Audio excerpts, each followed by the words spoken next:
Tardes. Shabbat Shalom, queridos hermanos, muy buenas tardes. Le damos la bienvenida hoy en este Shabbat a un estudio más del Brit Hadashah o el Pacto Renovado. Y la semana pasada estuvimos hablando del nacimiento de Yeshua, un evento que podemos encontrar, ¿verdad? En el capítulo 2 del libro de Mateo. Y vimos que el tema general de este capítulo es el nacimiento de Yeshua. Sin embargo, notamos que su autor, o sea, Matillahu en hebreo o Mateo, no se enfocó en los detalles del nacimiento tal como lo hizo Lucas. Eso lo vamos a ver en el estudio de Lucas. Pero si usted lo quiere revisar, puede ir a Lucas capítulo 2 del 1 al 20. Más bien, Mateo se enfocó en mencionar las señales y las profecías vinculadas con el nacimiento de Yeshua. Entonces, como vimos, hoy estamos haciendo un breve repaso. En las profecías incluía una estrella como señal de su venida. Vimos que el lugar de su nacimiento es Belén o Betlehem. Vimos que hubo una visita a Egipto. Hubo lloro por la muerte de los niños y que Yeshua es conocido como Nazareno. Entonces recordemos que uno de los objetivos del Evangelio de Mateo es probar que Yeshua es el Mesías profetizado en las escrituras hebreas. También vimos y hablamos de quiénes eran los sabios del Oriente. Y en la primera profecía que se menciona en Mateo, vimos la vinculación de la misma con la visita de unos sabios del Oriente, quienes llegaron a conocer a Yeshua cuando éste nació. Recordemos que anteriormente fuimos enseñados que ellos eran magos, pero ya aprendimos que ellos no eran magos, ellos eran sabios. Mateo 2, del 1 al 2, para que recordemos, dice: cuando Yeshua nació en Belén de Judea, en días del rey Herodes, vinieron del oriente a Jerusalén unos magos diciendo: ¿dónde está el rey de los judíos que ha nacido? Porque su estrella hemos visto en el oriente y venimos a adorarle. Entonces aprendimos que estos magos que buscaban a Yeshua, el término mago fue mal traducido al español. En realidad, cuando vamos al hebreo, esta palabra que encontramos es jajamín. Y jajamín lo que significa es hombres sabios. También aprendimos que ellos venían de tierras lejanas, ¿verdad? Siguiendo esta señal, porque ellos eran entendidos en el tiempo y ellos sabían que había una profecía de que el Mesías nacería en un lugar específico y una estrella aparecería cuando él naciera. Entonces, estos sabios, ¿verdad? Venían de Babilonia y ya conocimos que ellos fueron enseñados por Daniel durante el tiempo que él estuvo en cautiverio en Babilonia. Entonces, al ellos aprender de Daniel la sabiduría de la Torá, ellos conocían los tiempos y conocían las profecías que estaban vinculadas con el nacimiento de el Mesías. Entonces, estos sabios buscaron a Yeshua, no eran, eso por favor corríjalo, no eran magos paganos, sino judíos o descendientes de judíos que vivieron en Babilonia y que eran expertos en la Torá y los profetas. Ellos conocían muy bien todas las profecías, como les acabo de mencionar, que estaban vinculadas con el nacimiento del Mesías, o sea, de Yeshua. Y la Biblia describe a Daniel como un profeta, un estudioso de la Torá, pero que él se especializaba, o sea, él se inclinó mucho en lo que era profecía bíblica. Daniel estaba familiarizado con las profecías de Jeremías y conocía la revelación de cuántos años duraría el exilio del pueblo de Israel en Babilonia. Entonces, cuando se acercó el tiempo, dice la escritura que Daniel buscó revelación en el Eterno. Fíjense en esto. Y esto es un ejemplo que debemos seguir. Él no buscó sabiduría ni en hombre ni en ningún otro lugar. Él buscó revelación en el Eterno. Y esto lo vemos en Daniel capítulo 9, versículos 2 al 3. Dice, en el año primero de su reinado, yo, Daniel, miré atentamente en los libros el número de los años de que habló el Eterno al profeta Jeremías, que habían de cumplirse las desolaciones de Jerusalén en 70 años. Y volví mi rostro al Eterno, buscándole en oración y ruego, en ayuno, sicilio y ceniza. Entonces, fíjense que Daniel no solamente estudiaba, sino que para él poder recibir revelación, Daniel ayunaba, Daniel oraba y Daniel clamaba al Eterno para que él le revelara las cosas que él necesitaba entender y saber. Entonces, no solamente le fue confirmado que el imperio babilónico estaba a punto de caer y que los judíos serían liberados, sino que aún más importante, le fue revelado cuándo aparecería el Mesías. Daniel capítulo 9, versículo 25 dice, sabe pues y entiende que desde la salida de la orden para restaurar y edificar a Jerusalén hasta el Mesías príncipe habrá 7 semanas y 62 semanas. Se volverá a edificar la plaza y el muro en tiempos angustiosos. Entonces, no es el objetivo del estudio de hoy, ¿verdad? Entrar en los detalles de esta profecía, pero es importante saber que estos sabios que estaban buscando a Yeshua y que estaban detrás de esa estrella, porque ellos sabían que donde apareciera esa estrella, también sabían que era en Belén que iba a aparecer, pero el lugar en Belén donde apareciera la estrella, ahí estaba el Mesías. Entonces, habiendo hecho los cálculos ya ellos estaban listos esperando la llegada de Yeshua. Entonces, para confirmar la profecía, también aparecería una estrella brillante en el cielo, lo cual los sabios tomaron como otra señal. Y hermanos, miren, estos detalles es muy importante. ¿Por qué? Porque todo esto nos confirma que sí el pueblo de Israel sabía que en el tiempo en el que Yeshua apareció en escena, ellos sabían que era el tiempo en el que aparecería el Mesías.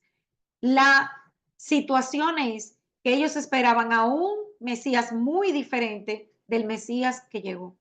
Entonces, volviendo a lo de la estrella, en la Torá hay una profecía en el libro de Números, capítulo 24, versículo 17, que hace mención de una estrella y dice así, lo veré, mas no ahora, lo miraré, mas no de cerca, saldrá estrella de Jacob y se levantará cetro de Israel y herirá las sienes de Moab y destruirá a todos los hijos de Set.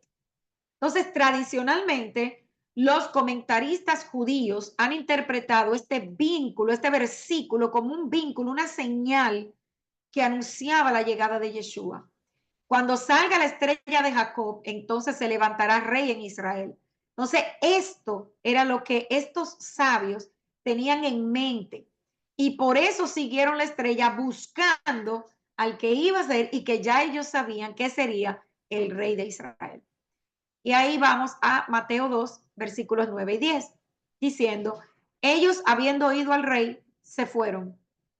Y he aquí, la estrella que habían visto en el oriente iba delante de ellos, hasta que llegando, se detuvo sobre donde estaba el niño. Y al ver la estrella, se regocijaron con muy grande gozo. Entonces, esta estrella guió a estos sabios hasta el lugar donde se encontraba el niño, que sería el Mesías. Tal vez se sorprendieron al encontrarlo en un entorno tan simple, pero lo honraron como a un verdadero rey.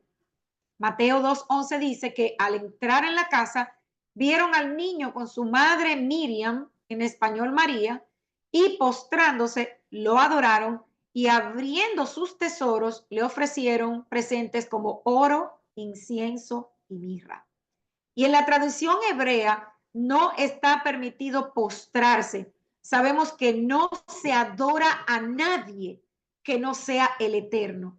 Y por esta acción es evidente que los sabios reconocieron que Yeshua no solo era el Mesías, sino también el Hijo de Dios, el Hijo del Eterno, la imagen visible del Eterno, del Dios invisible. Y le llevaron regalos, como se suele dar a los reyes en una visita oficial. Y cada regalo, como vimos en la clase anterior, representa un rol del Mesías. Vamos a revisar eso nuevamente. Dice que el oro se le entrega a un rey y el oro era un regalo para la realeza. El incienso representa al novio, que era usado como ungüento y perfume para los novios en las bodas. Y la mirra representa redención.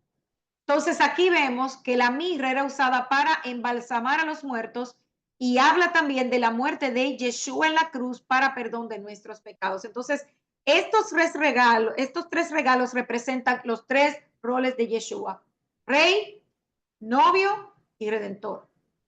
Entonces, ¿qué sucede cuando ellos se están acercando? Dice Mateo capítulo 2, versículo 3, que oyendo esto, Herodes se turbó y toda Jerusalén con él. Más adelante veremos por qué sucede esto, pero miremos ahora cómo reaccionan los líderes religiosos ante esta noticia. Dice el versículo 4, y convocados todos los principales sacerdotes y los escribas del pueblo, les preguntó dónde había de nacer el Cristo. Los sabios conocían bien las escrituras, pero queda la duda si los sacerdotes de ese tiempo estaban familiarizados con las profecías. ¿Por qué digo esto? Porque sabemos que los sacerdotes en ese tiempo no eran del Eterno, porque el sacerdocio en tiempo de Herodes era comprado a Roma, eran posiciones compradas, no eran sacerdotes que venían de la línea de Aarón. Entonces, imagínense que si ellos eran los sacerdotes y no estaban entendidos en los tiempos, ellos les preguntan a los visitantes sobre el lugar donde deberían nacer el Mesías. Los sabios les respondieron a ellos citando una profecía de Miqueas. Y ahí podemos ver que no tenían ni discernimiento ni revelación. Mateo 2, 5 al 6 dice, y ellos le dijeron, en Belén de Judea, porque así está escrito por el profeta. Y tú, Belén, de la tierra de Judá, no eres la más pequeña entre los príncipes de Judá, porque de ti saldrá un guiador que apacentará a mi pueblo Israel. Entonces ahora veamos la profecía de Miqueas. Dice Miqueas capítulo 5 del 2 al 4. Pero tú, Belén Efrata, pequeña para estar entre las familias de Judá, de ti me saldrá el que será Señor en Israel. Y sus salidas son desde el principio, desde los días de la eternidad. Presten atención, hermanos, a estas palabras de Miqueas, porque está hablando de Yeshua, y ahí podemos confirmar quién es realmente Yeshua. Y voy a volver a iniciar. Pero tú, Belén Efrata, pequeña para estar entre las familias de Judá, de ti me saldrá el que será Señor en Israel. Y sus salidas son desde el principio, desde los días de la eternidad, pero los dejará hasta el tiempo que dé a luz la que ha de dar a luz. Y el resto de sus hermanos se volverá con los hijos de Israel. Y él estará y apacentará con poder de Hashem, con grandeza del nombre de Hashem, su Dios, y morarán seguros, porque ahora será engrandecido hasta los fines de la tierra. Entonces, Mateo consideró importante explicar que Yeshua había nacido en Belén, ya que todos los que conocían a Yeshua sabían que él había vivido en la región de Galilea, en Nazaret, durante su niñez y en Capernaum durante su ministerio. Entonces, muchas personas pensaban o creían que en realidad Yeshua había nacido en Galilea, pero no es así. Es por esto que él aclara que Yeshua nació en Belén, cumpliendo la profecía mesiánica. Y esto sucedió porque el censo obligó a José y a María a viajar a Belén, ya que ambos eran descendientes de David y sus ancestros provenían de ese pueblo. Entonces, Belén en hebreo, como hemos aprendido, es Betlehem, que significa casa del pan. Y no es casualidad que luego Yeshua haya dicho, yo soy el pan de vida. Entonces, la noticia de la llegada del Mesías causó una conmoción en ese tiempo en Israel y una gran expectativa. Luego vemos que antes de ver cuál fue la reacción de Herodes ante esta noticia, veamos quién era Herodes. Y hemos estado aprendiendo toda esta semana de un pueblo y vamos a ver la importancia de conocer quién es Herodes. Herodes provenía de una familia de idumeos. Idumea era la región que antes era conocida como Edom, donde se asentaron. ¿Quién se asentó ahí? Esaú y sus descendientes. Dicho en otras palabras, Herodes era un edomita, o sea, él era descendiente de Esaú, el hermano de Jacob. Y sabemos que Yeshua era descendiente de Jacob de la línea de Judá. Pero tanto él como los demás idumeos se convirtieron al judaísmo luego de ser conquistados por los hasmoneos. Cuando toda la región fue conquistada por los romanos, los nuevos colonizadores escogieron un líder idumeo para ser gobernante de la región. Primero a Antipatro y más tarde a su hijo Herodes, a quien lo reconocieron como el rey de los judíos, como un favor político. Entonces Herodes dejó una gran herencia a la nación con grandes construcciones, entre las cuales está la ampliación del templo de Jerusalén y el puerto de Cesarea. Pero también fue conocido por su tiranía. Él era un tirano. Sus celos enfermizos y su inseguridad lo llevaron a matar a todos los que amenazaron su reino, hermanos, incluyendo sus hijos.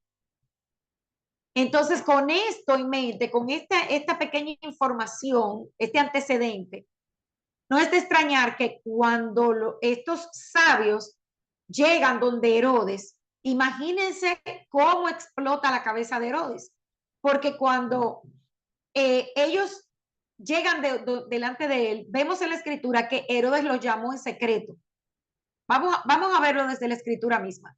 Mateo 2, 7 al 8 dice, entonces Herodes, llamando en secreto a los magos, indagó de ellos diligentemente el tiempo de la aparición de la estrella y enviándolos a Belén les dijo, id allá y averiguad con diligencia acerca del niño y cuando lo hallen, hacérmelo saber para que yo también vaya y le adore. Los sabios del oriente que no conocían a Herodes ni se imaginaban sus malas intenciones, habían dicho que sí, que iban a volver, pero el Eterno les reveló en sueños cuáles eran los verdaderos planes de Herodes.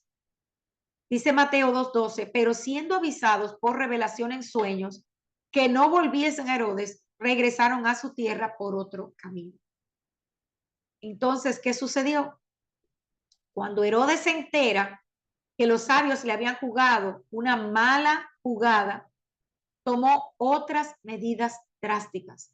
Y es cuando Herodes hace que se maten, se aniquilen todos los niños menores de 2 años de edad que habían en Belén. Y no solamente en Belén, sino en todos los alrededores, conforme al tiempo que él había podido obtener de los sabios. Entonces, Mateo señala que aún este hecho trágico tiene resonancia con una profecía bíblica. Dice Mateo 2, 17 al 18, entonces se cumplió lo que fue dicho por el profeta Jeremías, cuando dijo, voz fue oída en Ramá, grande lamentación, lloro y gemido, Raquel que llora a sus hijos y no quiso ser consolada porque perecieron. Está hablando de esta situación, de este evento, cuando Herodes manda a matar a todos los niños del pueblo de Israel menores de 2 años. Entonces, Jeremías estaba haciendo referencia a 2 eventos. Primero, la muerte de Raquel.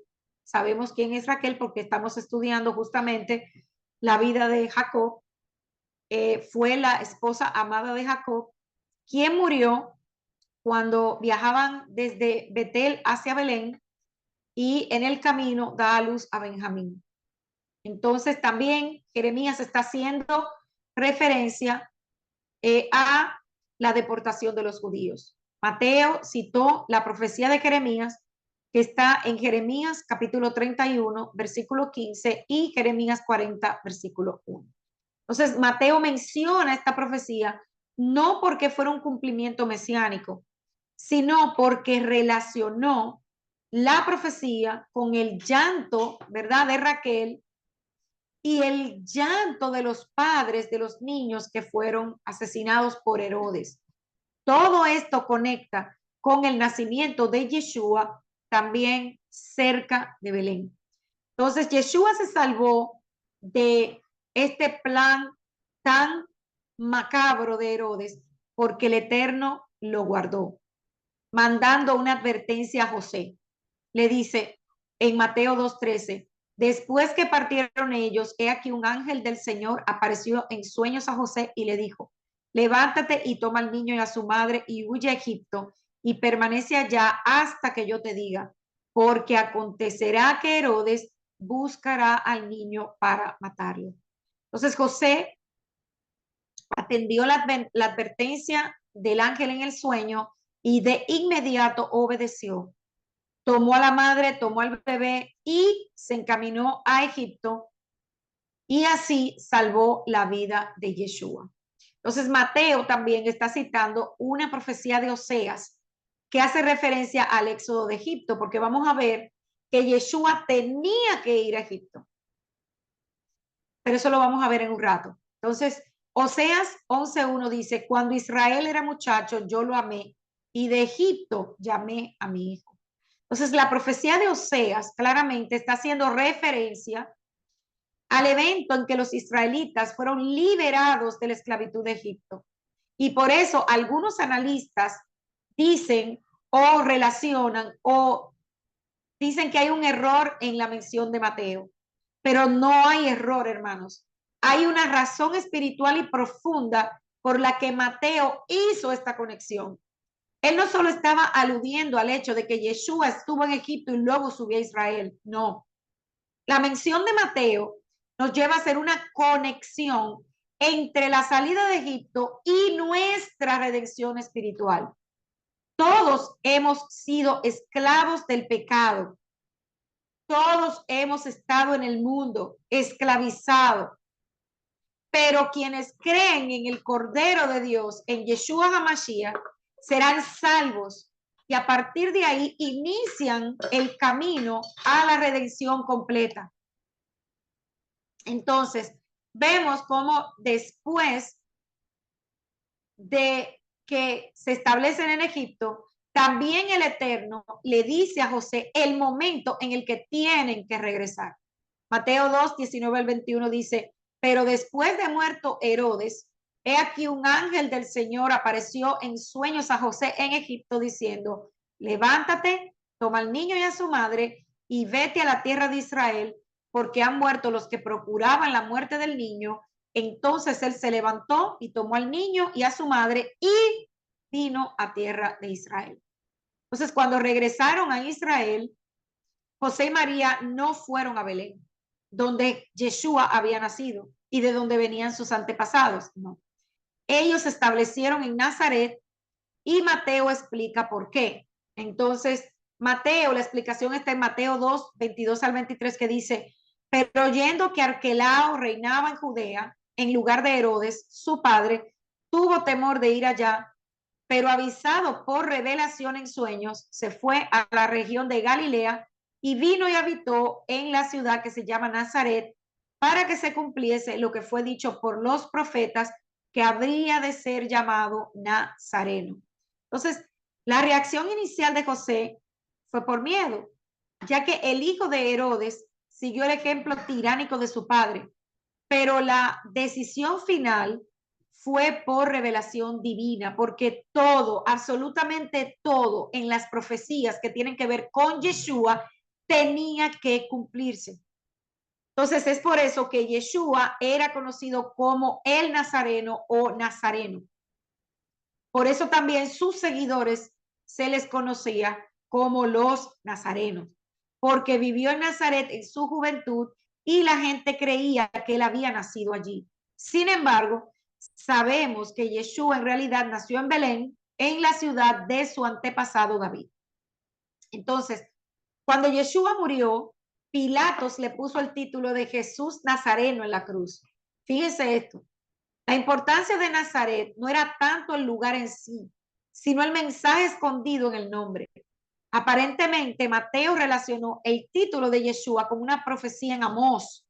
Fíjense, hermanos, que Mateo, como hemos venido hablando de él desde el inicio, desde el primer video, es importante que usted vea el primero si usted no lo ha visto, porque todo el objetivo de Mateo de escribir este libro es mostrar a través de las escrituras que Yeshua sí es el Mesías que los judíos esperaban.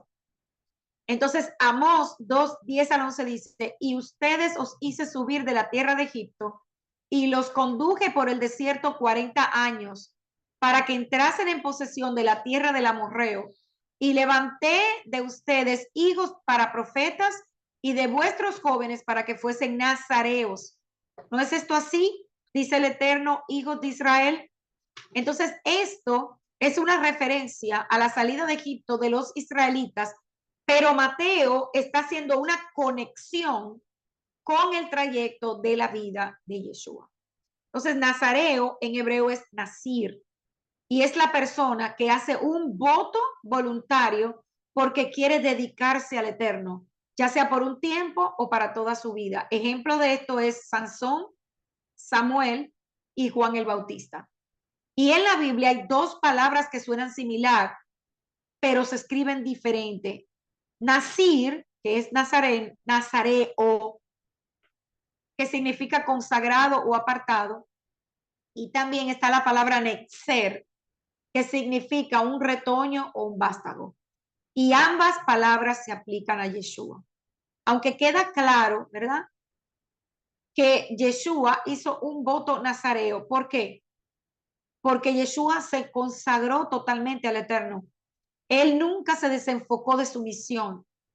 Y proféticamente a Yeshua se le considera el vástago o retoño que salió del tronco de Isaí. Entonces, esa palabra vástago o retoño es netzer en hebreo, tal como lo profetizó Isaías en Isaías capítulo 11, versículo 1.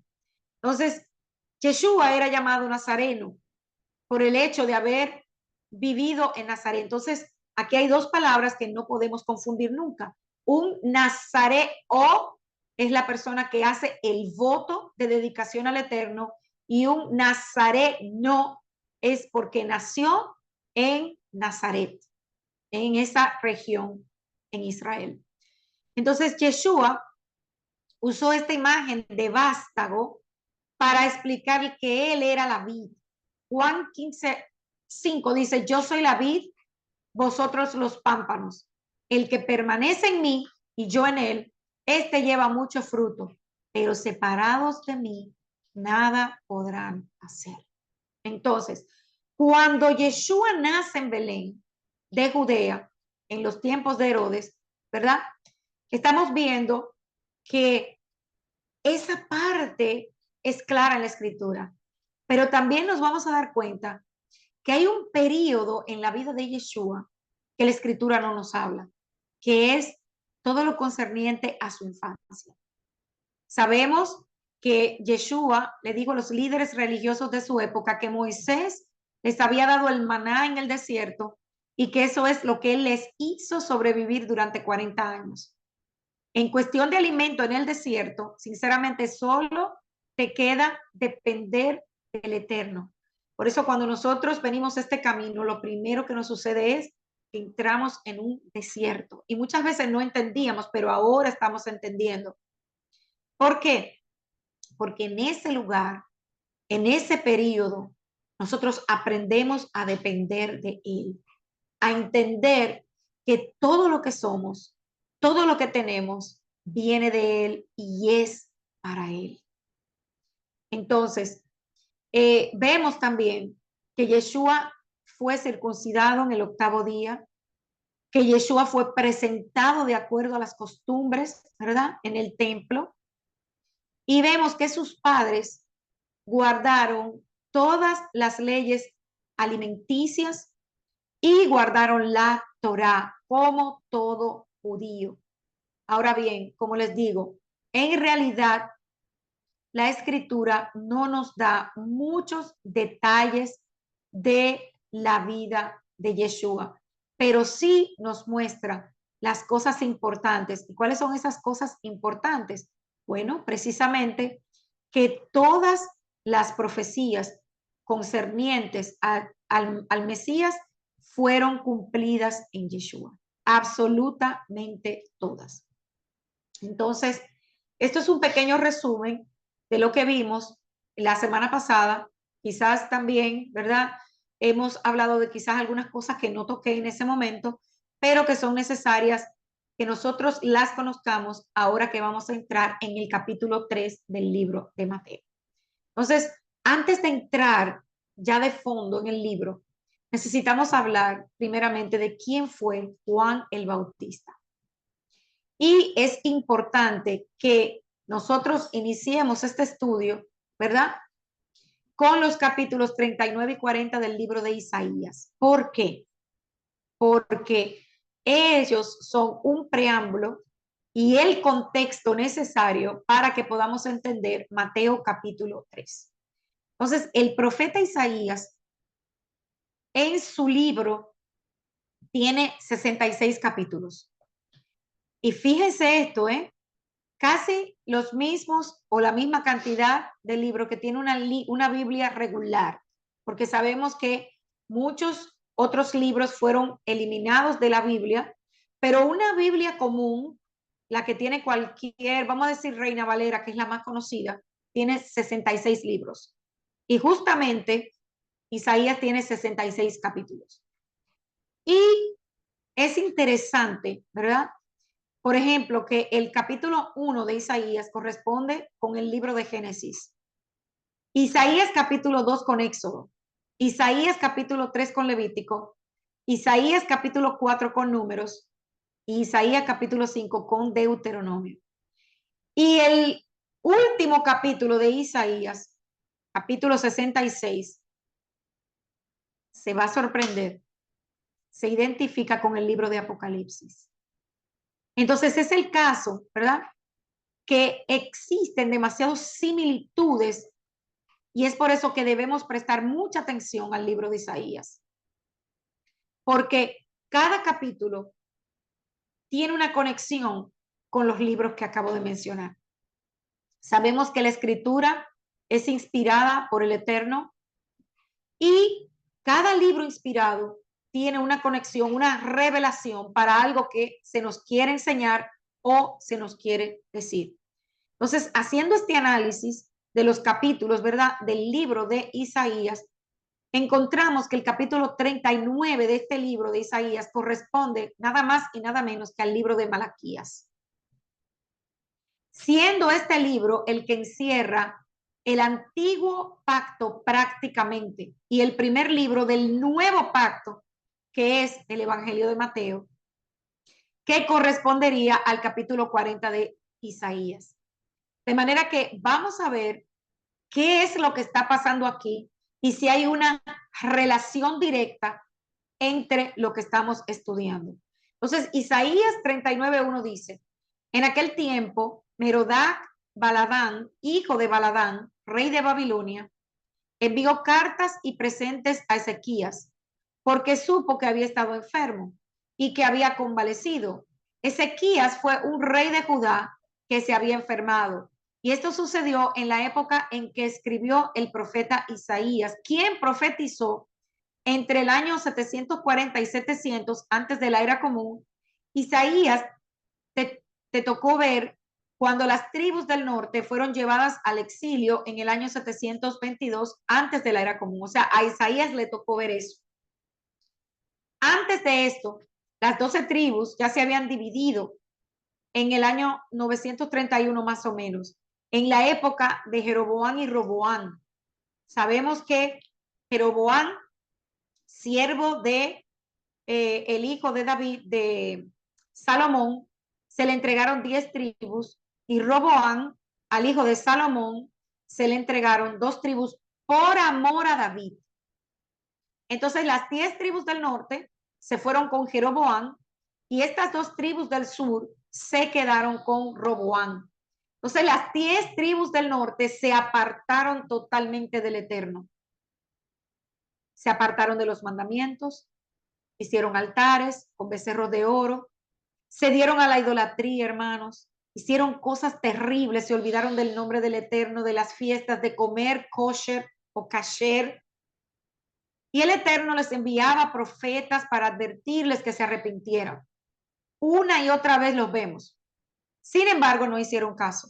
Entonces Isaías fue uno de los últimos profetas enviados por el Eterno para anunciarles que vendría juicio. Pero aún así, hermanos, no hicieron caso. Y estas 10 tribus del norte fueron llevadas al exilio por los asirios, que fueron los que se llevaron cautivas las 10 tribus. Ahora, algo particular y que yo siempre menciono es que los asirios hacían algo que otros pueblos no. Porque otros pueblos, cuando conquistaban, ¿verdad?, a otros pueblos, les permitían muchas veces guardar sus costumbres, los asirios no. Miren lo que hacían los asirios. Los asirios tomaban las familias ricas, los hombres pudientes y sobresalientes en cualquier área, vamos a decir medicina, educación, bueno, personas que fueran preparadas, y las enviaban a diferentes ciudades dentro de los pueblos que ellos dominaban. ¿Para qué? Para que estos pueblos, al estar separados, se olvidaran de sus raíces, se asimilaran en sus costumbres, se casaran con sus mujeres y se olvidaran de su identidad. Eso hacían los asirios. Entonces los asirios sitiaron la ciudad de Jerusalén con 185,000 hombres. Y gracias a este hombre llamado Ezequías, que fue un rey judío, que al ver que todos estaban rodeados y pensando que ya los iba a matar, se humilla, ora al Eterno, clamando por ayuda. Este rey reconoció que se encontraban en esa situación por sus pecados. Y gracias a que Ezequías se arrepintió de todo corazón, fue que el Eterno preservó a Judá, oigan esto, e hizo que solo un solo ángel, matara a 185,000 soldados asirios. Y al otro día se despertaron y vieron la cantidad de cadáveres que un solo ángel enviado por el Eterno hizo. O sea que muchas veces oímos la historia de Asiria y sabemos que Asiria se lleva a las 10 tribus, pero nunca nos imaginamos que el objetivo era llevarse las 12 tribus. Entonces, fíjense cómo se salvan las tribus de Judá y de Benjamín, ¿verdad? Del asentamiento asirio, pero ¿qué sucede después? Sabemos que son llevados al exilio a Babilonia, porque tampoco ellos se arrepintieron de sus pecados. Entonces, esto tiene una lección muy importante, porque si Ezequías hubiera muerto en ese momento, no hubiese sucedido nada de lo que pasó después. ¿Por qué? Porque en esos 15 años extra que Ezequías vivió, él no se apartó del Eterno, pero sí tuvo un hijo que se llamó Manasés, que sí se apartó y fue uno de los peores reyes que haya tenido Judá. Y este Manasés hizo cosas terribles. Metió la idolatría a Jerusalén. Entonces, ¿qué sucede muchas veces, hermanos? Cuando el Eterno a veces nos dice algo o nos da una mala noticia a través de la escritura o a través de un hermano. Si Ezequías se hubiese muerto sin pedir más tiempo como lo que él hizo, que le pidió tiempo extra al Eterno, ese hijo no hubiese nacido. Pero todas las cosas suceden porque el Eterno está en control. Y el apóstol Pablo dijo, para mí el vivir es Mashiach y el morir es ganancia. ¿Habrá, hermanos, algún lugar mejor que estar en la presencia del Eterno? Entonces, el punto aquí es que Ezequías sanó y el rey de Babilonia le envió cartas felicitándolo por la mejoría de su salud. Entonces, Ezequías consideró muy correcto corresponder la atención del rey de Babilonia, invitándolo a su casa en Jerusalén. Y aquí vino otro grave error, que sé que muchos de ustedes ya lo conocen. Y fue que él le mostró las riquezas, los tesoros del templo, exponiendo las riquezas y los utensilios que eran santo del Eterno a personas idólatras no creyentes y que no tenían ningún amor, no creían en el Dios de Isaac, en el Dios de Abraham y en el Dios de Israel. Entonces, la consecuencia de haber presumido las riquezas por parte de Ezequías trajo otra tragedia debido a la codicia de ese pueblo. Y eso está relatado también en Isaías capítulo 39, que le invito a que lea. Lea Isaías 39 y también lea Isaías 40. Por cuestión de tiempo, no puedo leerlo todo, pero por favor léalo para que pueda comprender lo que estamos viendo aquí en el capítulo 3 de Mateo. Entonces, confesar es hablar la misma cosa con el Eterno. Si el Eterno le llama a algo pecado, hermanos, no podemos justificarlo, ni tampoco podemos culpar a otros de lo que nosotros hacemos. Si el Eterno dice que algo es pecado, hermanos, punto. Él sabe más que nosotros. Sus pensamientos son muchos más grandes y mejores que nuestros pensamientos. Y en Mateo capítulo 3, al ver que muchos de los fariseos y de los saduceos venían a su bautismo, estoy hablando ya de Juan el Bautista, él les decía, generación de víboras. Los fariseos y los saduceos eran líderes del pueblo y ya vimos cuál fue la razón de la dispersión del pueblo de Israel. La codicia de sus líderes que inventaron religiones e hicieron cosas por codicia y dispersaron a las ovejas. Es por esto que el Eterno iba a enviar a su pastor, que no lo iba a hacer por dinero, sino que amaría las ovejas y las iba a recuperar. Entonces, las motivaciones de los fariseos a ser rabinos en aquella época era el prestigio que recibían del pueblo y la forma de vida ostentosa que llevaban. A ellos les agradaba la adulación y era su motivación para servir. ¿No les parece muy familiar con lo que estamos viviendo hoy día? Sigamos. Por eso dijo Yeshua que cuando a ti te inviten a un lugar, no busques el primer lugar, sino que busques sentarte en el último lugar. Estos hombres buscaban que los vieran, hacían grandes oraciones para ser vistos por los hombres. Los saduceos incluso usaban la fe como un medio de ganancia, ya que estaban aliados con los romanos y era un medio para vivir en riqueza. Así que vienen estos líderes que por culpa de ellos mucha gente ya no quería saber nada del Eterno. Una vez más, ¿no les parece familiar esto que está sucediendo aquí en el tiempo de Yeshua con lo que estamos viviendo hoy? 100%, hermanos. 100%. Entonces, cuando ellos se acercaban al lugar donde Juan el Bautista, que era realmente el sumo sacerdote por la línea de Aarón, que le correspondía estar en el templo, sin embargo, no estaba en el templo por la corrupción que había. Entonces, su ministerio era predicar afuera del templo. Entonces, cuando ellos iban al lugar donde él estaba enseñando, él les decía generación de víboras. El pecado en el jardín del Edén fue la codicia que movió a Eva a hacer lo que hizo, y el pecado de la serpiente también fue la codicia. Este es de los pecados más graves, pero es el más sutil, amados. No se nota. Por eso tenemos que tener mucho cuidado con la codicia, el ego, el orgullo, porque van entrando en uno sin que nos demos cuenta muchas veces. Pero ya cuando está arraigado, es cuando los demás o muchas veces nosotros mismos podemos percibirlo. Entonces,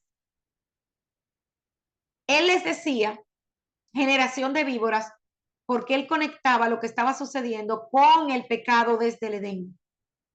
Entonces, el que se exalta será humillado y el que se humilla será enaltecido. Sin embargo, Yeshua, siendo justo y siendo quien fue y teniéndolo todo, ¿con quién se identificó? Con los pobres, con los necesitados, con los odiados, con los despreciados. Con ellos se identificó Yeshua, con los pobres, para que con su pobreza nosotros nos enriqueciéramos. ¿Y quién les enseñó a huir de la ira venidera? Le sigue diciendo Juan el Bautista a los fariseos y los saduceos. Haced pues frutos dignos de arrepentimiento y no piensen decir dentro de ustedes mismos, a Abraham tenemos por padre, porque yo les digo que Dios puede levantar hijos a Abraham aún de estas piedras. Y algunos piensan que ese lugar donde Juan el Bautista estaba llevando a cabo las tevilots, o sea, los bautizos, es un lugar que se llama Betabará, que traduce como casa del pasaje. Lo voy a repetir. Betabará, casa del pasaje, donde pasó Josué con los hijos de Israel a la tierra prometida, y cuando pasaron por el río Jordán, pusieron las 12 piedras del testimonio. ¿Recuerdan? Bueno, muchos historiadores y estudiosos de la escritura piensan que es el mismo lugar y que todavía estaban esas piedras allí, porque Juan señaló esas piedras cuando dijo que el Eterno podía hacer hijos a Abraham de esas piedras. Entonces, hermanos, no basta con ser hijos, ¿verdad? Ni de un pastor, ni de un judío, ni de un profeta. Cada quien, hermanos, es responsable de su relación con el Eterno. Cada quien es responsable de dar frutos dignos de arrepentimiento. Entonces, si alguien hace eso, a ese se considera hijo de Abraham. Y un hijo de Abraham debe hacer las mismas acciones que su padre. Entonces, si yo digo que soy hija de Abraham, yo tengo que caminar como Abraham caminó. Entonces, Mateo 3:10 dice, y ya también el hacha está puesta a la raíz de los árboles. Por lo tanto, todo árbol que no da buen fruto es cortado y echado en el fuego. Lo que Juan les estaba diciendo aquí es que se arrepintieran porque ya el Eterno estaba por juzgar la nación. Y le seguía diciendo, yo a la verdad los bautizo en agua para arrepentimiento, pero el que viene detrás de mí, cuyo calzado yo no soy digno de llevar, es más poderoso que yo. Él los bautizará en espíritu y fuego. Entonces, ¿quién fue Juan? Juan, su nombre hebreo es Johanán, que significa favor o gracia del Eterno. Fue el único hijo del sacerdote Zacarías y su nacimiento fue un milagro, como ya conocemos la historia, ya que su madre Elizabeth era estéril y no había podido tener hijos. Pero un día el Eterno les envía un mensaje diciéndoles que tendrían un hijo. Zacarías le costó creerlo, ya que además del problema de la esterilidad, él y su esposa eran de edad avanzadas. ¿Como quiénes? Como Abraham y Sara. Pero el ángel del Señor le dijo que su hijo tenía una misión especial para cumplir. Por favor, lea Lucas capítulo 1, versículo 11 al 17. Entonces Zacarías se sorprendió no solamente por la promesa de que él iba a tener un hijo, sino por la misión tan grande que su hijo iba a cumplir. Y en el día de la circuncisión de Juan, que es relatado en Lucas capítulo 1, 59 al 66, vino a Zacarías una palabra profética que confirmaba el propósito de su hijo. Y eso sí lo voy a leer. Lucas capítulo 1, 67 y 76 al 79 dice, y su padre Zacarías fue lleno del Espíritu Santo y profetizó diciendo, y tú, niño, serás llamado profeta del Altísimo, porque irás delante del Señor para preparar sus caminos, para dar a su pueblo el conocimiento de la salvación por el perdón de sus pecados, por la entrañable misericordia de nuestro Dios, con que la aurora nos visitará desde lo alto para dar a luz a los que habitan en tinieblas y en sombra de muerte, para guiar nuestros pies en el camino de la paz. Y es importante, muy importante que conozcamos esta palabra de Zacarías, porque muchos confunden la profecía de Isaías y esta palabra con Yeshua. Muchos dicen, no, es que Yeshua solamente es ese profeta. No, no, no. Aquí está hablando de Juan el Bautista, quien prepara el camino para la venida de Yeshua. Entonces, lo milagroso del nacimiento de Juan hizo más evidente el propósito especial que él tenía.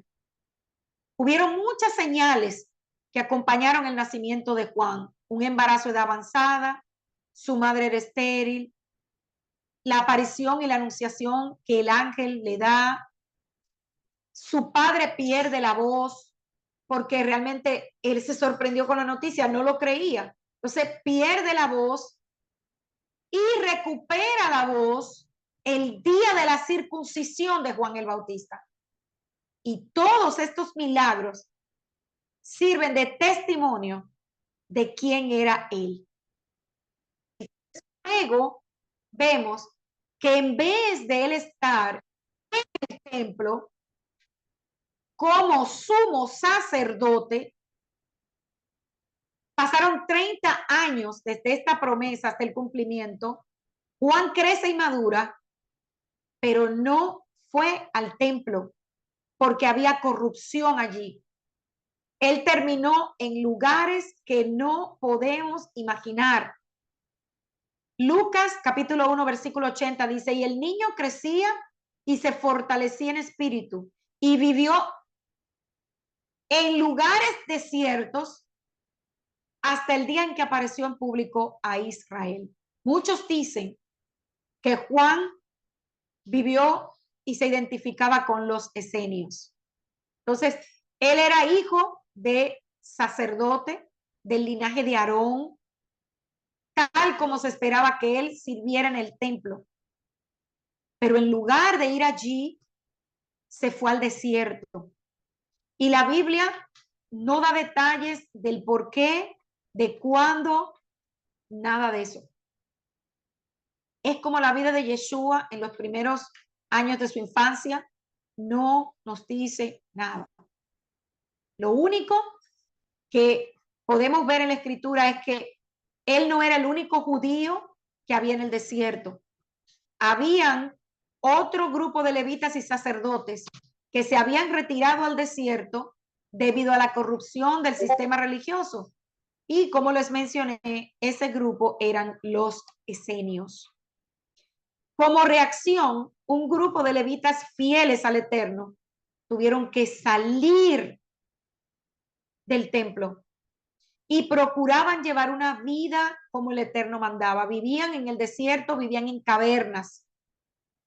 Y este remanente fiel, conocido como los esenios, muchos de ellos vivían en esas cuevas del Qumran, donde en años recientes se han encontrado rollos de libros importantísimos que han traído gran revelación para nosotros los creyentes de este tiempo. Entonces, esas cuevas del Qumran eran comunidad esenia localizada cerca del Mar Muerto. Y a pesar de estar en el desierto, la vida de ellos giraba en torno al agua. Ellos hacían baños rituales todos los días, hermanos. Ellos se purificaban todos los días antes de estudiar la palabra del Eterno y antes de comer. Los rollos del Mar Muerto fueron escritos por ellos y reflejan su interés en los últimos días y en la llegada de Mashiach. Entonces, como les dije anteriormente, muchos historiadores dicen que Juan perteneció a la comunidad de los esenios. Esto no lo podemos asegurar con certeza porque la escritura no nos dice, pero habían cosas que identificaban a los esenios, como que la forma como vestían, ellos vestían con una túnica blanca, pero Juan llevaba otro tipo de vestimenta. Por eso no podemos asegurarlo 100%. Mateo 3:4 dice que él, Juan, llevaba un vestido de pelo de camello y un cinto de cuero a la cintura y su comida era de langostas y miel silvestre. Ojo acá, ¿eh? No estamos hablando de la langosta que usted conoce, que va a un restaurante y se la... No. Juan tenía voto nazareo y él cuidaba mucho lo que comía. Entonces, Mateo no mencionó esto como un dato al azar, sino como una señal profética. ¿Por qué? Porque en Segundo de Reyes, capítulo 1, versículo 8, dice, ellos le respondieron, era un hombre cubierto de pelo, con un cinturón de cuero ceñido a sus lomos, y él dijo, es Elías Tibista. ¿Por qué? Porque muchos reconocen el espíritu de Elías en Juan el Bautista, y no estoy hablando de reencarnación. Por favor, hermanos, la esperanza de nuestra fe es la resurrección. El que se reconociera el espíritu de Elías en Juan el Bautista, lo que hablaba era de que eran hombres con carácter, hombres que se separaban con el Eterno y que no temían hablar la palabra del Eterno. Elías también llamaba al pueblo al arrepentimiento. Entonces, fíjense que cuando a él le preguntaron, Juan el Bautista nunca se identificó a sí mismo como que él era Elías, porque Juan sabía que nuestra esperanza era la resurrección, no la reencarnación. Y Mateo 11, 13 y 14 dice, porque todos los profetas y la ley profetizaron hasta Juan. Y si quieren aceptarlo, él es Elías el que ha de venir. Pero estamos hablando de un profeta similar a Elías. Y Juan, como les dije, cuidaba mucho lo que él comía. Él comía miel silvestre, que tampoco estamos hablando de la miel de abeja como nosotros conocemos. Él tomaba la miel que hoy conocemos como miel de ágave. Es una miel que sale de una planta que parece una palmera y que crece en áreas desérticas. Para que usted tenga una idea, un ágave es muy parecido a lo que nosotros conocemos hoy como el aloe vera, para que tenga una idea. Y la langosta no se refiere al animal crustáceo del mar, como les dije, no, no es ese animal que usted va y lo saca del mar y se lo sirven en un restaurante como un marisco, no. Habla de unos insectos que están permitidos comer en la Torá, que parecen saltamontes y están dentro de los animales kasher de Levítico 11. Si lo quiere leer, búsquelo del 20 al 23. Entonces, otro punto que distingue a Juan de los esenios, y es por esto que no podemos decir que él era uno, puede ser que él viviera con ellos y que tomara muchas de las cosas buenas de los esenios, es que él no se apartaba de la gente. Los esenios vivían completamente apartados. Juan salía a predicar al desierto y al río Jordán. Y eso usted lo puede ver en Mateo capítulo 3, versículos del 5 al 6. Entonces, aunque él estaba lejos de Jerusalén, hasta allí llegaron a conocerlo, llegaron a oír de Juan el Bautista. ¿Cuál era su llamado? ¿Y por qué lo llamaban el Bautista? Por las inmersiones que hacía.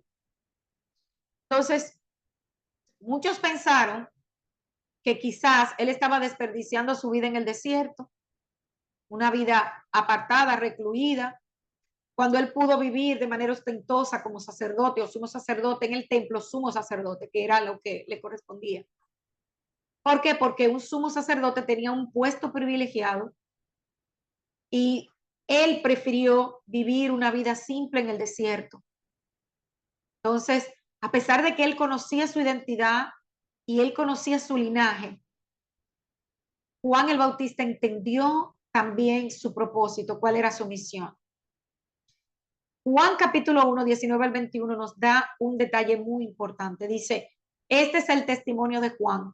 Cuando los judíos enviaron sacerdotes y levitas de Jerusalén a preguntarle, ¿quién eres tú? Y él confesó y no negó, confesó. Dijo, yo no soy el Cristo. Y le preguntaron, entonces, ¿qué? ¿Eres Elías? Él le dijo, no soy. ¿Eres profeta? Y él dijo, no. Juan creció oyendo la historia de su nacimiento, las profecías que recibió con respecto al propósito de su vida. Pero lo más probable es que él mismo, quizás en algún punto, tuvo duda de qué debía hacer. ¿Por qué? Porque él lo dijo, claro, él dijo, no soy Elías, pero también dijo que él no era el Mesías, porque él dijo también que el espíritu de Elías era el que preparaba el camino del Mesías. Entonces hay un punto que es cuando él se da cuenta y es cuando él va a bautizar a Yeshua, porque recordemos que él dijo, yo bautizo en agua, pero el que viene detrás de mí, a quien no soy digno ni de amarrar sus sandalias, ese bautiza en espíritu y en fuego. Entonces, a él le costaba definir quién era. Y también sabemos por qué.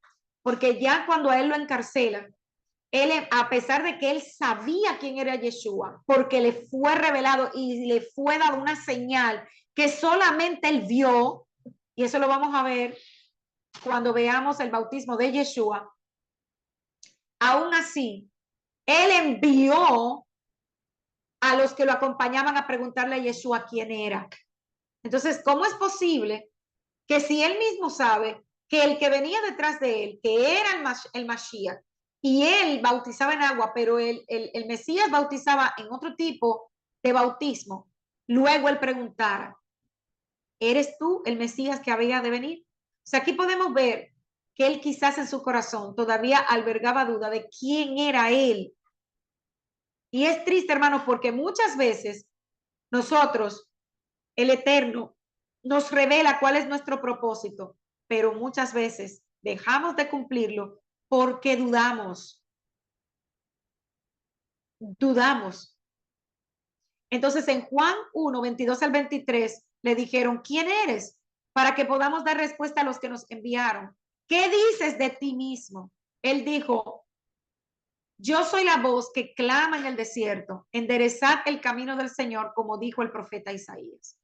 Entonces esa respuesta no dejó satisfechos a las personas que le preguntaban. Ellos lo que querían saber específicamente por qué Juan estaba en el río Jordán en lugar de estar en el templo. Y eso lo podemos ver en Juan capítulo 1, 24 al 27. Dice, los que habían sido enviados por los fariseos y le preguntaron y le dijeron, entonces, ¿por qué bautizas si tú no eres el Cristo, ni eres Elías, ni eres profeta? Y Juan les respondió diciendo, yo bautizo en agua, pero entre ustedes está uno a quien no conoce. Él es el que viene después de mí, a quien yo no soy digno de desatar la correa de sus sandalias. Entonces, Juan no nunca asumió que él era el Mesías. Él sí aclaró que él no lo era, pero que él era quien iba delante de él era el precursor. Y la razón por la que no bautizaba era por purificación para el templo. Juan no hacía ese tipo de purificación. Por eso era que lo estaban presionando. El tipo de tevilá, de bautismo que Juan estaba haciendo era arrepentimiento por los graves pecados que el pueblo estaba cometiendo delante del Eterno. Entonces, antes de hablar sobre esto, sobre el llamado al arrepentimiento, ¿verdad? De Juan el Bautista, vamos a ver brevemente, y ya casi estamos terminando la clase del día de hoy, ¿qué representa el bautismo? ¿Qué es la tevilá? Entonces, la palabra bautismo vino del griego baptizo, que significa empapar o sumergir. Nada que ver con la palabra hebrea tevilá.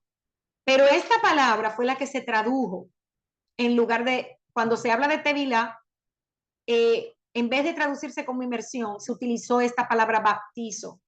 Esta palabra se usa para describir un proceso, hermanos, de teñido. Por ejemplo, este suéter blanco, si yo quiero cambiarlo a un color negro o azul, la palabra que se hubiese utilizado es baptizo. Yo baptizo, o sea, yo sumerjo este suéter en una tinta y me le va a cambiar el color. Eso es la palabra que se utilizó para traducir la palabra hebrea tevilá. Entonces, el acto de inmersión en agua se conoce en hebreo como tevilá. El lugar donde se hace también es importante que aprendamos esto. El lugar se conoce como mikvah. ¿Y qué era esto? Esto era una pequeña poza que estaba en el templo, que se llenaba de agua que se movía, agua de corriente, o sea, no era un agua estancada. Y casi todas las sinagogas contaban con eso, con un mikvah, porque el agua en donde usted tiene que hacer la inmersión tiene que ser aguas vivas, agua de río, agua de mar o agua de un lago. No es lo que hoy vemos. Y por favor, no lo tome como que estoy criticando, este no es el objetivo del estudio. Pero ¿cuántos de nosotros nos fuimos inicialmente sumergidos en una piscina de agua estancada? Eso no es bíblico.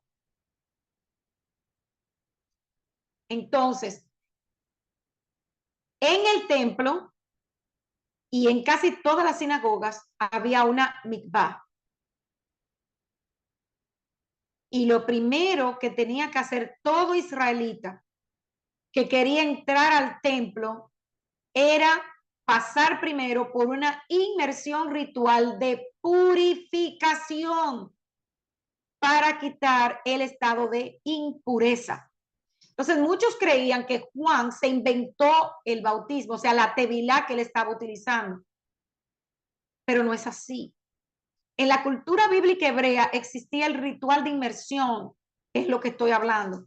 Entonces una de ellas era la limpieza ritual, cuando alguien estaba en un estado de impureza, tamei, tenía que pasar por este tipo de inmersión antes de entrar al templo, pero también había otro tipo que era un cambio de estado.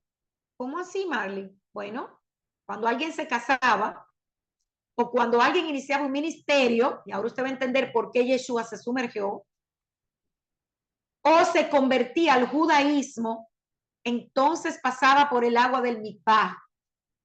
Entonces, esto lo que representaba era un cambio de vida. Usted dejaba atrás su vida pasada y a partir de ese momento entraba en una nueva vida. Pero había otro tipo de inmersión, que es el que Juan estaba haciendo, que era por arrepentimiento. Y es la inmersión que está vinculada con un arrepentimiento genuino que marca el retorno a vivir como el Eterno nos manda. Entonces, este era el tipo de inmersión, bautismo, como se conoce hoy día, que Juan ministraba. Su ministerio era llamar al arrepentimiento a una generación que se había desviado totalmente de los caminos del Eterno. Por eso a él se le conoce en la escritura como Juan el Bautista y en hebreo como Yohanan Hamadbil. Entonces, este llamado al arrepentimiento en hebreo es Teshuvah, que significa un retorno, un cambio de vida de 180 grados, no 300, no 360, no. Porque si lo hace 360, usted va a volver al punto donde, ¿verdad? Inició, no. 180, porque usted no vuelve atrás. Y un arrepentimiento genuino incluye dos pasos. Primero, reconocer que uno se ha desviado del camino del Eterno. Y segundo, regresar a vivir como Él manda. Y como dice Juan, dando frutos de arrepentimiento. Pablo explica eso en el libro de los Romanos, que eventualmente también vamos a estudiar, porque el objetivo de estas enseñanzas es que vamos a cubrir todo el pacto renovado, pero lo vamos a estudiar como lo estamos haciendo, despacio, profundizando, tal cual como estamos haciendo con el estudio de la Torá. Y ahora, entendiendo la Torá, vamos a poder entender mucho mejor, mucho más ampliamente las enseñanzas de nuestro Señor Yeshua y de los apóstoles.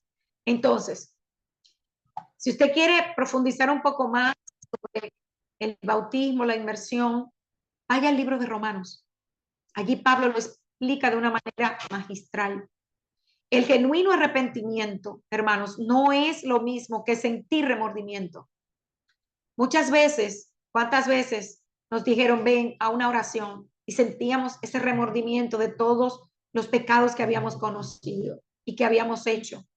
Pero hacer teshuvá implica que reconocemos nuestra falta, que vemos nuestra vida pecaminosa, pero cambiamos. Hay un antes y hay un después. Y después las demás personas pueden ver en nuestras vidas ese fruto, ese cambio de arrepentimiento. Por eso Juan llama la atención a esta generación. Pero tristemente, solamente unos cuantos llegaban a hacer esa inmersión. Pero ¿saben qué? No cambiaban sus vidas. Muy pocos lo hacían. Entonces, Juan explicó que su bautismo era de arrepentimiento, pero luego mencionó otro bautismo. Dijo, no de aguas ni de fuego. Mateo 3:11 dice, yo a la verdad los bautizo con agua para arrepentimiento, pero el que viene detrás de mí es más poderoso que yo, a quien no soy digno de quitarle las sandalias. Él los bautizará con el Espíritu Santo y con fuego. Entonces Juan profetizó que Yeshua traería otro tipo de bautismo. El bautismo del Espíritu Santo es cuando el Espíritu del Eterno mora en nuestros corazones. Él nos hace hacer cambios, nos ayuda el Ruach HaKodesh, lo que conocemos como Espíritu Santo, a hacer lo que antes no podíamos hacer por nosotros mismos. Él nos redarguye.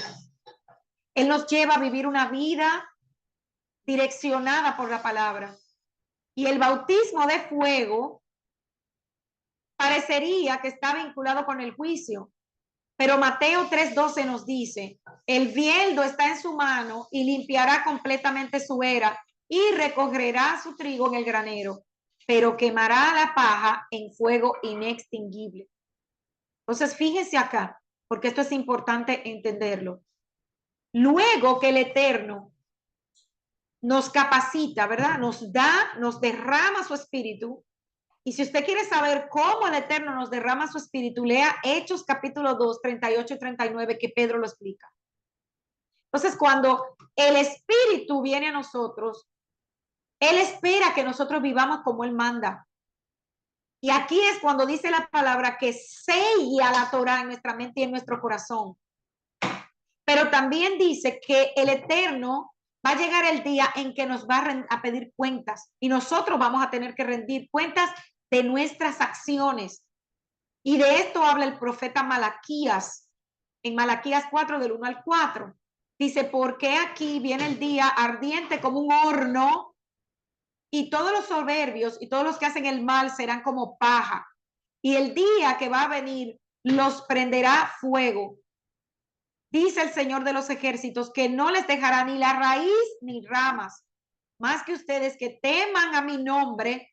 Se levantará el sol de justicia con la salud en sus alas y saldrán y saltarán como terneros del establo y hollarán a los impíos, pues ellos serán ceniza bajo las plantas de sus pies el día que yo actúe, dice el Señor de los ejércitos. Acordaos de la ley de mi siervo Moisés, de los estatutos y las ordenanzas que yo le ordené en Horeb para todo Israel. Entonces, en esta palabra, en esta profecía, Malaquías menciona el rol de Elías, y ahí volvemos otra vez a Elías, a quien Juan representó en la primera venida del Eterno, y quien volverá. Tiene que venir otro Elías, otro hombre que se va a levantar en los últimos tiempos y también va a confrontar al pueblo del Eterno con su pecado y va a preparar el camino para la segunda venida de Yeshua. Juan exhortaba a la gente a hacer la inmersión en agua como señal de arrepentimiento, pero él no lo hacía en el templo, sino en el desierto y en el río Jordán. La razón es que en ese tiempo los lugares de la Mikvá en Jerusalén, todo se había convertido en un negocio. ¿Recuerdan cuando Yeshua entró al templo y lo que vio fue mesas y mesas y mesas donde se vendía y donde se negociaba? Juan el Bautista se salió de ese sistema de corrupción, de religiosidad, ya que aún el puesto de sumo sacerdote era comprado. Por eso no debe extrañarnos que cuando llegó el momento en que nuestro Adón Yeshua hizo su inmersión, su tevilá, no la hizo en el templo, sino que va donde Juan el Bautista, su primo. Entonces, Mateo 3:13 dice que Yeshua llegó de Galilea al Jordán, donde estaba Juan, para ser sumergido por él. Y esto confundió a Juan porque él conocía a Yeshua y sabía que él no tenía nada por lo cual arrepentirse. Mateo 3:14-15 dice, pero Juan trató de impedírselo, diciendo, yo necesito ser bautizado por ti y tú vienes a mí.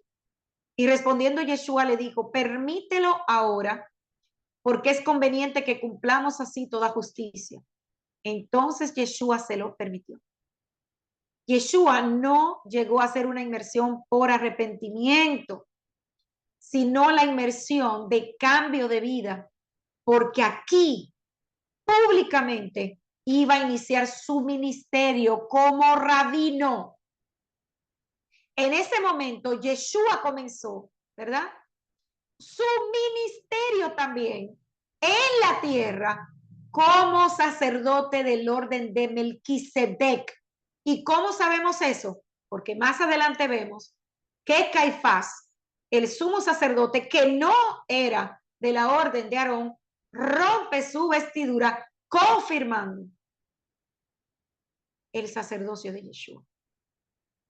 Y eso usted lo puede ver en Hebreos capítulo 7. Él esperó hasta cumplir los 30 años, que era la edad también en que los sacerdotes iniciaban su ministerio. Hermanos, esto es profundo. Y aparentemente comenzaban también el entrenamiento desde los 25 años. Y que luego pasaban 5 años entrenándose y estaban listos tanto para entrar en el tabernáculo o el templo. Yeshua, de la tribu de Judá, no puede ser un sacerdote levita. Pero Yeshua estaba no solamente no, Yeshua no solamente estaba en este momento iniciando su ministerio como rabino, sino como sacerdote por el orden de Melquisedec, que es muy anterior al sacerdocio levítico. En ese tiempo, prácticamente nadie reconoció el sacerdocio de Yeshua. Ni hoy tampoco, hermanos. Muchos hoy, no, que el templo, no, que el templo, no, que... Y no voy a entrar ahí. Tampoco reconocieron a Yeshua como Mesías, tampoco reconocieron a Yeshua como rey, pero sabemos que Hashem dio una señal muy importante reconociendo la autoridad de Yeshua. Mateo 3, 13 al 17 dice, después de ser bautizado, Yeshua salió del agua inmediatamente y aquí los cielos se abrieron y él vio, escuche bien esto, él vio al Espíritu de Dios que descendía sobre como una paloma y venía sobre él. Y aquí se oyó una voz de los cielos que decía, este es mi Hijo amado en quien me he complacido. ¿Quién vio el qué? Juan el Bautista vio el Espíritu del Eterno que venía en forma de paloma y se posaba sobre Yeshua. Esta fue la cúspide en el ministerio de Yeshua, perdón, de Juan, la cúspide del ministerio de Juan y marcó el inicio del ministerio de Yeshua. Es por esto que Juan dijo en Juan 3:30, es necesario que él crezca para que yo disminuya. Y aquí vemos otra cosa. Esta señal del Espíritu Santo solamente era para Juan el Bautista. Amén. Shabbat Shalom, queridos hermanos. Vamos a dejarlo hasta aquí. La semana próxima seguiremos con lo que queda del capítulo 3 e iniciamos el capítulo 4 del libro de Mateo. Shabbat Shalom.